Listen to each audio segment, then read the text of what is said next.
Assalamualaikum warahmatullahi wabarakatuh.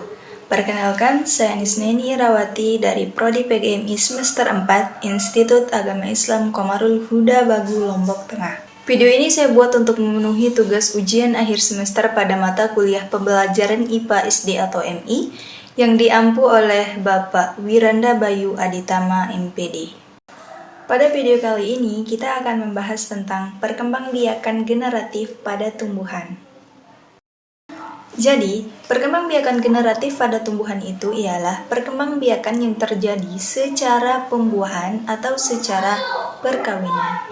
Jadi, perkembangbiakan tumbuhan secara generatif ini hanya terjadi pada tumbuhan yang berbunga, karena pada bunga memiliki benang sari sebagai alat kelamin jantan dan putik sebagai alat kelamin betina.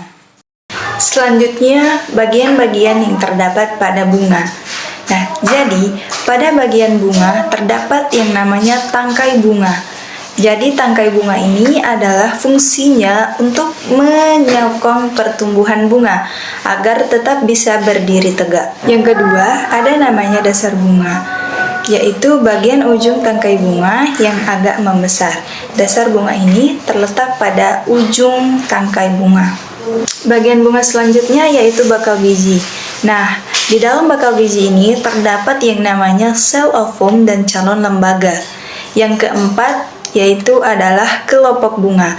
Nah, jadi fungsi kelopak bunga ini untuk melindungi mahkota bunga saat masih kuncup dari serangan ulat, hama, dan sebagainya. Bagian selanjutnya yaitu benang sari. Nah, benang sari ini terdiri dari kepala sari dan juga tangkai sari. Benang sari ini fungsinya adalah sebagai alat perkembangbiakan jantan. Bagian bunga selanjutnya yaitu putik. Putik ini terdiri dari kepala putik dan juga tangkai putik. Putik ini merupakan alat perkembangbiakan betina pada bunga. Nah, jadi dalam proses perkembangbiakan secara generatif ini diawali dengan proses penyerbukan pada bunga, yaitu bertemunya sel jantan dan betina sehingga terjadi proses pembuahan atau proses menempelnya bunga sari ke kepala putik. Nah, secara sederhana, perkembangbiakan generatif pada tumbuhan ini dapat dijelaskan bahwasanya pertama-tama, bertumbuhnya benang sari dari putik. Peristiwa ini disebut dengan penyerbukan. Kemudian, peristiwa yang kedua yaitu terjadinya pembuahan. Hasil dari pembuahan itu terdiri dari zigot dan juga lembaga.